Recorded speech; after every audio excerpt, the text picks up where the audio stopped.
یہودی چاہتے ہیں کہ اللہ کے نور کو اپنے منہ کی پھونکوں سے بجھا دیں۔ تاریخی اعتبار سے سب سے پہلے چلیے اس ماحول میں جب یہ آیات نازل ہوئی ہیں، اس وقت اگرچہ اسلام کی مخالفت میں دو گروہ تھے جو سرگرم تھے، ایک مشرکین عرب جن کے سر خیل تھے مشرکین مکہ، اور دوسرے یہودی۔ چنانچہ یہی بات ہے جو سورہ مائدہ میں فرمائی گئی،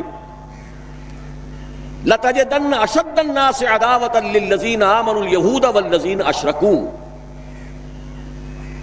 تم پاؤ گے کہ اہل ایمان سے دشمنی میں شدید ترین تمام انسانوں میں یہودی ہیں اور مشرک ہیں۔ مکے کے مشرک یا جزیرہ نما عرب کے مشرک اس وقت جن کے سر خیل تھے، جن کے لیے قرآن مجید میں سورہ توبہ میں ائمہ کا لفظ آیا ہے، فَقَاتِلُوا أَئِمَّةَ الْكُفْرِ، ایک طرف وہ تھے جو شدید مخالف اور دوسری طرف یہودی، لیکن ان دونوں کی مخالفت کے انداز میں فرق تھا۔ یہ نوٹ کرنا چاہتا ہوں میں آج، اچھی طرح سمجھ لیجئے۔ پہلا فرق یہ تھا کہ مشرکین عرب سامنے سے وار کرتے تھے جمع مردی کے ساتھ، ان کے مقابلے میں ان کی مخالفت میں کمینگی نہیں تھی۔ وہ اپنے باطل معبودوں کے لیے بھی گردن کٹا رہے تھے۔ ابو جہل نے کہا تھا ذرا نیچے سے گردن کاٹنا تاکہ اونچی نظر آئے کہ سردار کی گردن ہے، جب تم کسی چیز پر اس کو اوپر لٹکاؤ گے۔ 70 جانیں انہوں نے پیش کی ہیں بدر میں اپنے دین باطل کے لیے اور اپنے معبودان باطل کے لیے۔ اس کے برعکس یہودیوں کی مخالفت تھی کمینگی والی مخالفت، ان میں مقابلے کی ہمت نہیں تھی، جرأت نہیں تھی۔ لا یقاتلونکم جمیعا، سورہ حشر میں فرمایا یہ یہودی کبھی تم سے مسلمانوں جمع ہو کر جمعیت کی شکل میں ڈٹ کر میدان میں آ کر مقابلہ نہیں کر سکیں گے، الا فی قرى محصنۃ او من وراء جدر، بڑے مضبوط قلعہ بندیوں میں اپنے آپ کو محفوظ کر کے اور فصیلوں کے پیچھے سے، دیواروں کے پیچھے سے، عورتوں کی طریقے سے پتھراؤ کریں گے، اس کے سوا کچھ نہیں کر سکتے۔ تو پہلا فرق یہ تھا کہ مشرکین مکہ اور مشرکین عرب بالعموم مخالفت کر رہے تھے، لیکن ان کی مخالفت جمع مردوں والی مخالفت تھی، سامنے کے دشمن کی حیثیت سے کھلم کھلا علی الاعلان، جبکہ یہودیوں کی مخالفت میں کمینگی تھی، سازشی انداز تھا، خود لڑنے کی بجائے دوسروں کو ابھار ابھار کر لاتے تھے۔ اور دوسرا بڑا فرق کیا تھا؟ اس پہلے فرق کو تو نمایاں کیا اسی لفظ سے کہ گویا کہ اپنے منہ کی پھونکوں سے بجھانا چاہتے ہیں۔ ابو جہل بھی بجھانا چاہتا ہے اللہ کے نور کو، لیکن اپنے زور بازو کی بنیاد پر۔ اور یہ لوگ کردار کے اعتبار سے اتنے گر چکے ہیں کہ زور بازو کی بنیاد پر نہیں، منہ کی پھونکوں سے بجھانا چاہتے ہیں۔ بہترین تعبیر کی ہے اس کی مولانا ظفر علی خان نے کہ نور خدا ہے کفر کی حرکت میں خندہ زن، پھونکوں سے یہ چراغ بجھایا نہ جائے گا۔ دوسرا فرق یہ تھا کہ اگرچہ مشرکین میں بھی ایسے لوگ تھے جو پہچان چکے تھے کہ محمد اللہ کے رسول ہیں، سچے ہیں، صادق ہیں، لیکن وہ استثنائی معاملات تھے، وہ غافل تھے۔ قرآن مجید میں بار بار ان کے کفر کے لیے ایک توجیہ پیش کی گئی ہے کہ ان کے پاس کوئی رسول آیا ہی نہیں، ان کے لیے رسالت اور نبوت بڑی ایک عجیب سی شے تھی، وہ چیزیں ان کے ذہن سے بالکل خارج ہو چکی تھی۔ لیکن یہود کا معاملہ اس کے برعکس تھا، وہ 100% پہچانتے تھے محمد رسول اللہ کو صلی اللہ علیہ وسلم، بالخصوص ان کے علماء، یعرفونہ کما یعرفون ابناءہم، پہچانتے ہیں اسے جیسے کہ اپنے بیٹوں کو پہچانتے ہیں، علی وجہ البصیرۃ، وہ کسی مغالطے میں نہیں تھے، پوری ڈٹائی کے ساتھ پہچانتے ہوئے۔ آپ کو تو معلوم ہے کہ حضور صلی اللہ علیہ وسلم کی جو نشانیاں ہیں ان کا تو معاملہ بہت آگے کی بات ہے۔ حضور کے ادنا رفقا کا معاملہ کیا تھا کہ حضرت عمر رضی اللہ تعالیٰ عنہ کے بارے میں پوری ان کی صفات ان کے ہاں موجود تھی، اور عیسائی علماء نے ان کے ساتھ ٹیلی کر کے ہی حضرت عمر کو سامنے کھڑے ہو کے دیکھ کر اور پھر جو ہے یروشلم کا قبضہ دیا تھا کہ ہاں یہ وہی درویش بادشاہ ہے جس کا ذکر موجود ہے ہماری کتابوں میں کہ یروشلم اس کے ہاتھوں فتح ہوگا۔ تو یہ دو فرق ذہن میں رکھیے، یریدون لیطفئوا نور اللہ بافواہہم واللہ متم نورہ۔ دوسری بات جو سوچنے کی ہے اس آیت میں کہ نور اللہ سے مراد کیا ہے؟ اللہ کا نور ایک اعتبار سے ذہن منتقل ہوتا ہے قرآن حکیم کی طرف۔ نور اصل میں قرآن مجید میں ہدایت کے لیے بھی آتا ہے، تورات کے لیے آیا فیہا ہدی و نور، انجیل کے لیے آیا فیہ ہدی و نور، روشنی ہی سے انسان راستہ دیکھ سکتا ہے۔ الہدا قرآن حکیم، ہدایت کاملہ، اس کے لیے خاص طور پر لفظ آیا ہے۔ سورہ تغابن میں فرمایا فآمنوا باللہ ورسولہ والنور الذی انزلنا واللہ بما تعملون خبیر۔ ایک مفہوم تو یہ ممکن ہے قرآن مجید کے اس اصول کے تحت کہ القرآن یفسر بعضہ بعضا، ویسے یہ کہ اس کا عام مفہوم اسلام، ہدایت، جس معنی میں چاہے لے لے، لیکن میرا ذہن زیادہ جس چیز کو قبول کر رہا ہے وہ ایک ایسے شخص کی تعبیر ہے جو اگرچہ کوئی معروف عالم دین نہیں تھا، میں نہ عارف نہ مجدد نہ محدث نہ فقیہ، اقبال اپنے بارے میں صاف کہہ رہا ہے، میں نہ عارف نہ مجدد نہ محدث نہ فقیہ، لیکن واقعہ یہ ہے اور آپ کے علم میں ہوگا، میرا موقف یہ ہے اس دور میں قرآن مجید کا نور بصیرت اللہ تعالیٰ نے بڑے وافر پیمانے پر انہیں عطا کیا تھا۔ انہوں نے تعبیر کیا ہے اس نور کو نور توحید سے، چنانچہ یہ اتمام کا لفظ اس کے ساتھ واللہ متم نورہ، جواب شکوہ کے شعر میں کہ وقت فرصت ہے کہاں کام ابھی باقی ہے، نور توحید کا اتمام ابھی باقی ہے۔ واللہ متم نورہ ویابی اللہ الا ان یتم نورہ، یہ بھی نوٹ کر لیجئے، عربی زبان میں شدید تاکید کرنی ہو تو اس میں فاعل کی شکل میں لایا جاتا ہے، واللہ یتم نورہ بھی ہو سکتا تھا، نہیں واللہ متم نورہ، کر کے رہے گا۔ اور پھر اس کو منفی اسلوب میں بھی بیان کر دیا تاکہ کوئی شک و شبہ نہ رہے، مثبت بھی آ گیا واللہ متم نورہ، اور منفی ویابی اللہ الا ان یتم نورہ، اللہ کو ہرگز منظور نہیں ہے مگر یہ کہ وہ اپنے نور کا اتمام فرمائے۔ وقت فرصت ہے کہاں کام ابھی باقی ہے، نور توحید کا اتمام ابھی باقی ہے۔ میں چونکہ یہاں اسی تعبیر کو اختیار کر رہا ہوں، اس کے اعتبار سے ایک سوال پیدا ہوتا ہے، کیا نور توحید کسی بھی اعتبار سے نامکمل تھا، ناقص تھا، جس کے اتمام اور تکمیل کی ضرورت تھی؟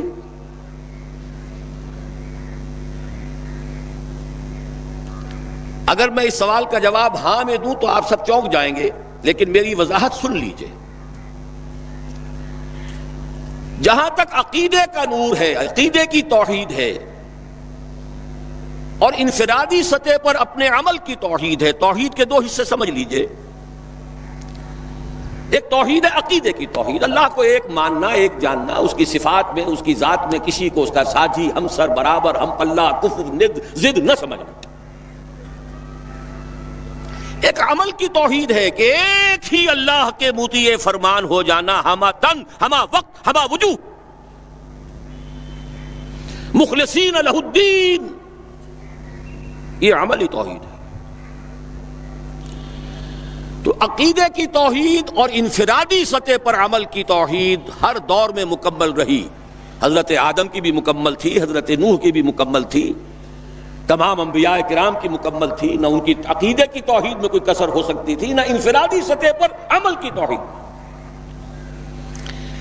لیکن ایک توحید ہے اجتماعی سطح پر عمل کی توحید،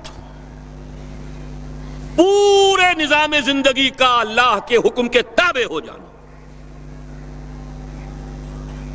یہ ابھی مکمل ہونا تھا، اس کی تکمیل ہونی تھی۔ افراد موحد تھے اپنی زندگیوں میں بھی، اپنے عقیدے میں بھی. نظام جیسا آج آپ غور کیجئے، بڑے بڑے فن خواہ موحد موجود ہیں ہمارے ہاں. فن خواہ سمجھتے ہیں اپنے آپ کو کہ معلوم ہوتا ہے شرک ہمارے قریب بھی نہیں آ سکتا. اجتماعی سطح پر ہم سب مشرک ہیں، پوری قوم مشرک ہے، مشرکانہ نظام ہے. جب تک وہ یکون الدین کلہ للہ نہیں ہوتا یہ نظام مشرکانہ ہے، قانون اللہ کا نہیں ہے. آپ کی عدالتوں میں اللہ کے حکم کی کوئی حیثیت نہیں ہے، آپ کی منڈیوں میں اور بازاروں میں اللہ کا حکم نہیں چلتا ہے. معلوم یہ ہوا کہ ایک ہے اجتماعی توحید. کچھ مواقع ضرور آئے ہیں تاریخ انسانی میں جبکہ اجتماعی توحید بھی ہوئی، حکومت قائم ہوئی حضرت داؤد کی اور حضرت سلیمان کی، وہ اجتماعی توحید کی تھی. لیکن ایک بات نوٹ کر لیجئے گا، یہ میرا اصل میں کل کی تقریر کا موضوع ہے. یہ کام تاریخ انسانی میں صرف ایک مرتبہ ہوا ہے کہ ایک فرد واحد اپنی دعوت کا آغاز کرے اور تمام مراحل سے گزار کر اپنی اس دعوت اور تحریک کو اور توحید کامل تک معاشرے کو پہنچا دے. یہ اس سے پہلے کبھی نہیں ہوا. حضرت داؤد کو تو راہ چلتے حکومت مل گئی تھی، جنگ تو ہو رہی تھی حضرت طالوت اور جالوت کی. وہ تو ایک گڈریا اپنا گوپیا لے کر آ گیا ہے وقت پر اتفاقاً، اور اس گوپیے کی جو پتھر تھا وہ جالوت کے آنکھوں کے اس کی زرہ میں جو سوراخ تھا اس میں سے ہو کر اس کے بھیجے میں گزر گیا، مارا گیا، حکومت مل گئی. کیا حضرت داؤد ایک داعی کی حیثیت سے سامنے آئے تھے؟ کیا انہوں نے اپنی کوئی جماعت بنائی تھی؟ کیا ان مراحل سے گزرے تھے؟ قطعاً نہیں.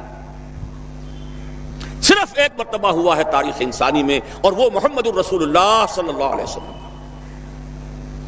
فرد واحد سے بات شروع کر کے یہ جو آتا ہے خطبات جمعہ میں آپ سنتے وحد اللہ، توحید باب تفصیل سے، اور اپنی توحید کو خالص کرو اور خالص کرو اور خالص کرو اور خالص کرو، شرک سے اسے ہر اعتبار سے پاک کر دو. یہ تو پوری زندگی کا لائف لانگ ایفرٹ ہے.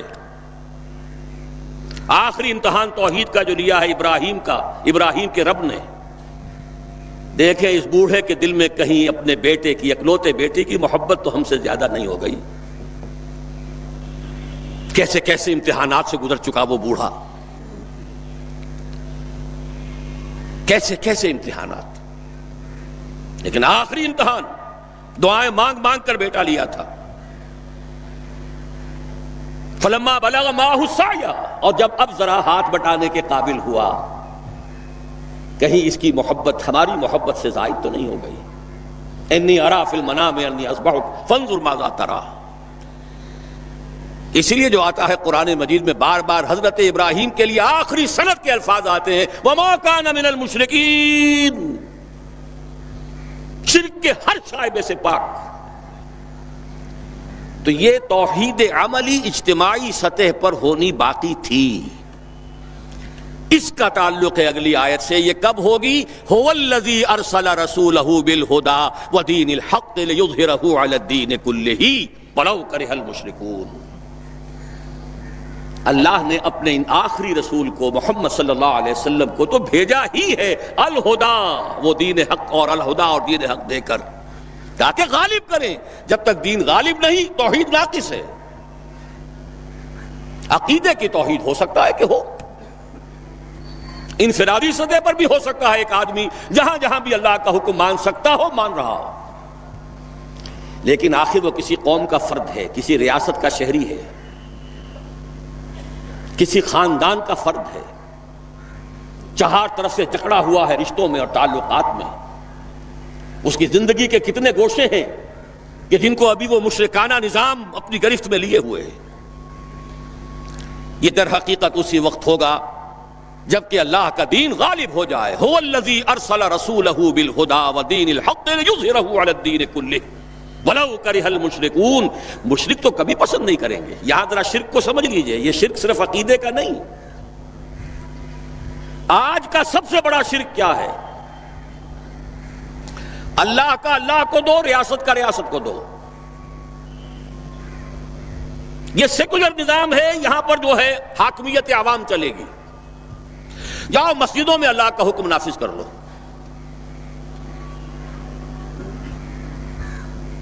یہ سب سے بڑا شرک،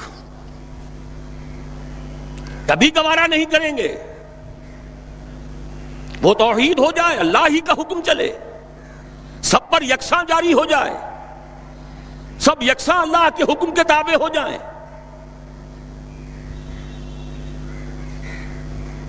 وَلَوْ كَرِهَ الْمُشْرِكُونَ، مشرک کبھی نہیں چاہیں گے، لیکن ان کی مخالفت کے علی الرغم، ان کی ساری ریشہ دوانیوں کے باوجود، ان کی تمام سازشوں کے باوجود اللہ کا دین غالب ہو کر رہے. اب ذرا تاریخی اعتبار سے جائزہ لیجئے. ابھی ہم تھے اس ماحول میں جبکہ ابھی یہ آیات نازل ہو رہی تھی. پہلی بات تو یہ سمجھ میں آ گئی کہ محمد الرسول اللہ صلی اللہ علیہ وسلم کا مقصد بعثت ہے غلبہ دین. یہ نوٹ کرنے کی بات ہے، کسی اور رسول کے لیے اللہ نے قرآن مجید میں یہ الفاظ استعمال نہیں کیے. شاہد سب تھے، مبشر سب تھے، نذیر سب تھے، داعی سب تھے، مبلغ سب تھے، معلم سب تھے، مربی سب تھے، مزکی سب تھے. لیکن یہ کہ هو الذی ارسل رسولہ بالہدی ودین الحق لیظہرہ علی الدین کلہ، صرف محمد کے لیے آئے الفاظ صلی اللہ علیہ وسلم، اور 3 مرتبہ آئے. اب اس کے ساتھ جس کو صغرا کبرا کہتے ہیں لاجک میں پریمیسز، اس کے ساتھ جوڑیے دوسری بات جو قرآن میں 5 مرتبہ آئی ہے، اگرچہ وہ آئی ہے ذرا مختلف الفاظ میں. کہیں فرمایا وَمَا أَرْسَلْنَاكَ إِلَّا رَحْمَةً لِّلْعَالَمِينَ، ہم نے نہیں بھیجا ہے محمد صلی اللہ علیہ وسلم آپ کو مگر تمام جہان والوں کے لیے رحمت بنا کر. آپ کی بعثت جغرافیائی، نسلی، قومی، علاقائی حدود سے ماورا، بالا تر. قرآن میں بقیہ سارے رسولوں کی بات آتی ہے تو کہتے ہیں یا قوم یا قوم یا قوم. نوح نے کہا یا قوم اعبد اللہ، ہود نے کہا یا قوم اعبد اللہ، صالح نے کہا یا قوم اعبد اللہ ما لکم من الہ غیرہ. اور قرآن کہتا ہے یا ایھا الناس، یا ایھا الناس اعبدوا ربکم الذی خلقکم والذین من قبلکم لعلکم تتقون. لیکن صریح ترین جو لفظ آیا ہے وما ارسلناک الا کافۃ للناس بشیرا ونذیرا، ہم نے نہیں بھیجا ہے محمد صلی اللہ علیہ وسلم آپ کو مگر پوری نوع انسانی کے لیے بشیر اور نذیر بنا کر. اب ذرا اس کو جوڑیے، محمد کو بھیجا کاہے کے لیے؟ غلبہ دین کے لیے صلی اللہ علیہ وسلم. اور بھیجا کن کے لیے؟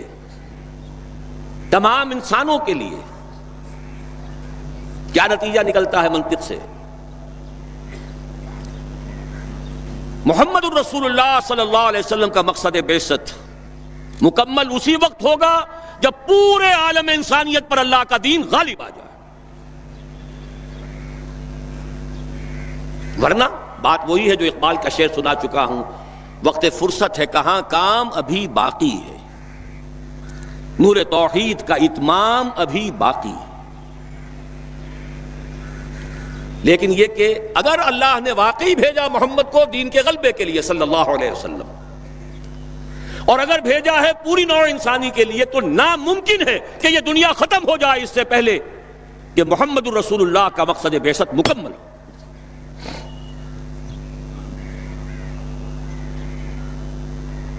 یہی بات ہے کہ جس کی خبر پیشن گوئی کے طور پر قرآن میں تو نصوص ہیں، لیکن ان سے نتیجہ نکالنا پڑے گا.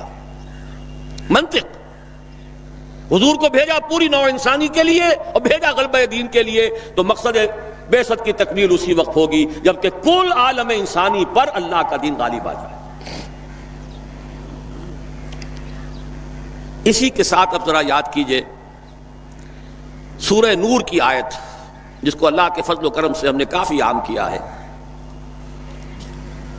ایک ہی بات ہے لیکن ذرا مختلف اسلوب میں آ رہی ہے. وعد اللہ الذین آمنوا منکم وعملوا الصالحات لیستخلفنہم فی الارض. وعد اللہ الذین آمنوا منکم، یہاں منکم پر ذرا زور دیجئے. کن سے خطاب ہو رہا ہے؟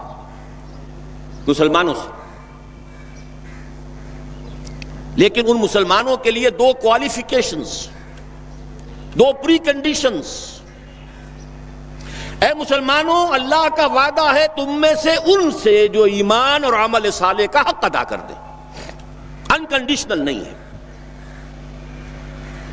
وعد اللہ الذین آمنوا منکم وعملوا الصالحات،